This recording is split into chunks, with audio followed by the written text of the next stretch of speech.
Isaiah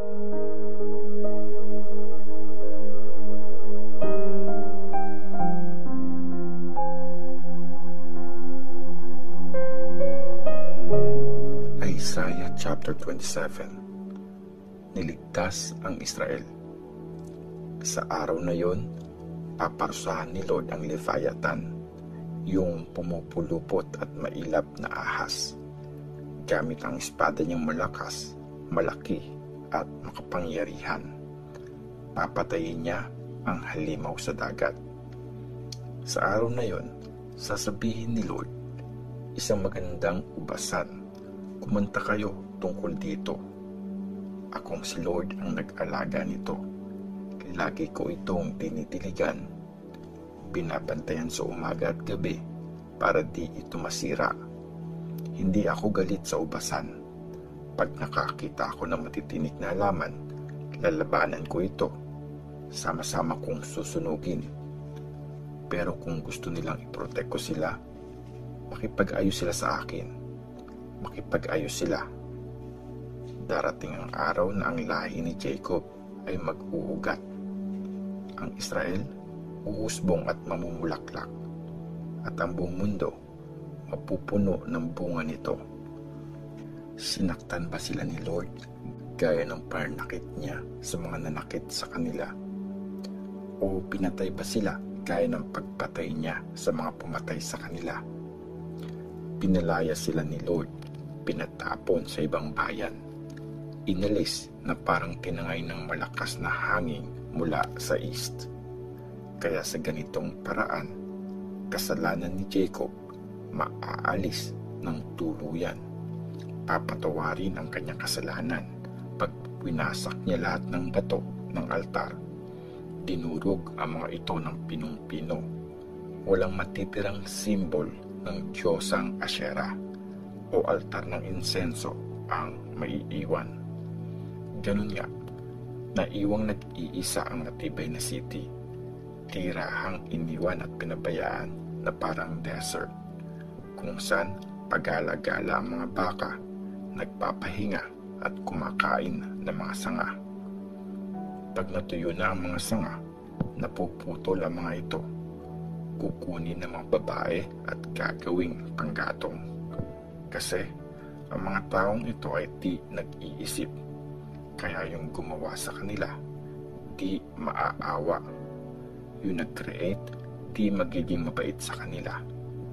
Sa araw na yon, mula sa ilog ng Euphrates hanggang batis ng Egypt, ihiwalay ni Lord ang magandang butil sa hindi, at igagather niya bawat isa sa inyo, o bayan ng Israel.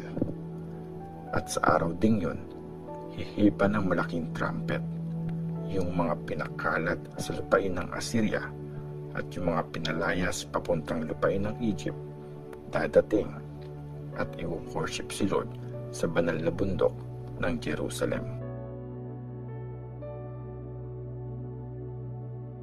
Isaiah chapter 28.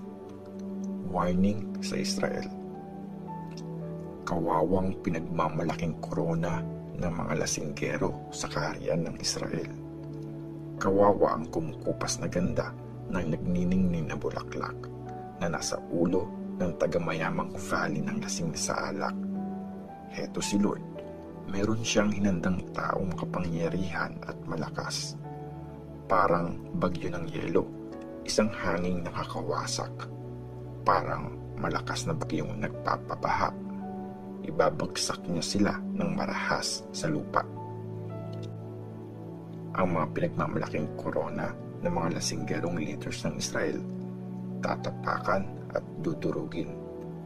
At ang kumukupas na ganda ng nagniningning na bulaklak na nasa ulo ng tagamayamang valley na lasing sa alak, magiging parang unang hinog na prutas bago magtag-araw, na kapag nakita ng kahit sino, agad na kukunin at kakainin. Sa araw na yon, si Lord na makapangyarihan ay magiging parang koronang nagniningning. Koronang maganda para sa mga natira sa kanyang bayan.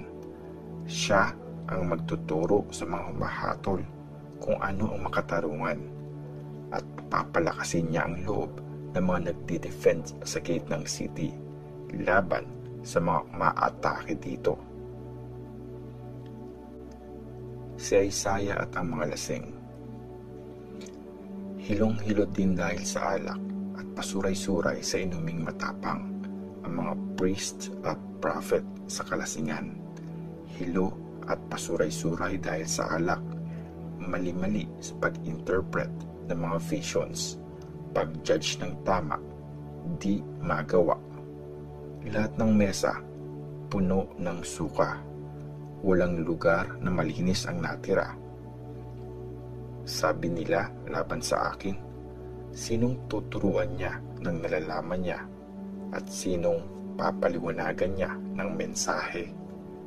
Para lang yun sa mga bata, sa mga kakatigil pa lang dumede. Di naman maiintindihan mga turo niya. Ulit-ulit, unti-unti, isa-isa, parang salita ng baby. Kaya mula sa kakaibang pananalita at dila ng dayuhan, kakausapin ni Lord itong mga leader ng bayan. Sila na sinabihan niya ng ganito, ito ang lugar kung saan makakapagpahinga. Magpahinga ang napapagod. Dito ay may katahimikan, pero ayaw nila makinig. Kaya ang salita ni Lord para sa kanila, di nila maiintindihan. Ulit-ulit, unti-unti, isa-isa, parang salita ng baby. Kaya matatalo sila sa kanilang balak, mapipilayan, matatrap at mahuhuli. Pinakamahalagang bato. Kaya kayong mayayabang, makinig kayo sa salita ni Lord. Kayong naghahari sa bayan ng Jerusalem. Kasi sinabi nyo, may usapan na kami ni kamatayan at may kasunduan na sa mundo ng mga patay. Pag andyan na ang nakakalunod na kaguluhan, di kami nito tatamaan. Kasi ginawa na naming takbuhan ang kasinungalingan at sumisilong kami sa kamalian. Kaya ito ang sabi ni Lord God, heto, naglagay ako sa Sion ng batong pundasyon, isang batong natas na, batong pinakamahalaga, siguradong pundasyon. Ang naniniwala ay hindi nagmamadali. Katarungan ang gagawin kong sukatan at pagiging matuwid ang pansukat. Tatangayin ng bagyong yelo ang mga kasinungalingan ng inyong takbuhan at aano din ng baha ang sinisilungan. Mawawalan ng bisa ang kasunduan nyo kay kamatayan at yung kontrata nyo sa mundo ng mga patay wala ng kwenta. Pag andyan na ang nakakalunod na kaguluhan, di kayo makakaligtas. Kahit kailan ito dumating, matatangay kayo. Umaga, dadaan ito. Pwede itong dumating sa umaga o sa gabi. Pag naintindihan mo ang mensahe nito, nakakakilabot sa takot. Gaya nga ng kasabihan, maliit ang kama para iunat ang sarili at maiksi ang kumot para katawan mo ay mabalot. Kasi si Lord babangon gaya nung nasa Mount Perazim. Lalaban siya tulad nung nasa valley ng Gibeon. Para gawin ang gagawin niya, ito ay kakaiba. Ang gagawin niya ay katakataka. Kaya ngayon, huwag kayong magyabang. Baka higpitan ang gapos nyo. Dahil narinig ko ang utos ni Lord God na makapangyarihan. Utos na wasakin ang buong bayan. Ang karunungan ng Diyos. Makinig kayo, dinggin ang boses ko. Pakinggan nyo ang sasabihin ko. Yung magsasaka, pa nagtatanim ba, puro pag-aararo lang ang ginagawa? Bungkal lang ba siya ng bungkal sa bukid niya? Pag napatag niya na yung lupa, di ba, hinahasikan niya yon ng bawang at paminta. Hinahanay ang wheat, nilalagay sa tamang pwesto ang barley, at tinatanim sa dulo ang iba pang mga butil. Kasi siya ay naturuan ng tama. Diyos niya ang nagturo sa kanya. Di kinikiik ang bawang na mabigat na panggiik o kinugulungan ng kariton ang paminta. Instead, hinahampas ito ng stick at magaan itong pinapalo. Tinudurog yung butil na gagawing tinapay para hindi yun forever na kinikiik. Pag dinaanan yon ng karitong hinihila ng kabayo niya, di yun pinupulbos. Ang mga kalamang ito galing kay Lord makapangyarihan. Nakakabilib ang mga advice niya at talaga namang umaapaw siya sa karunungan.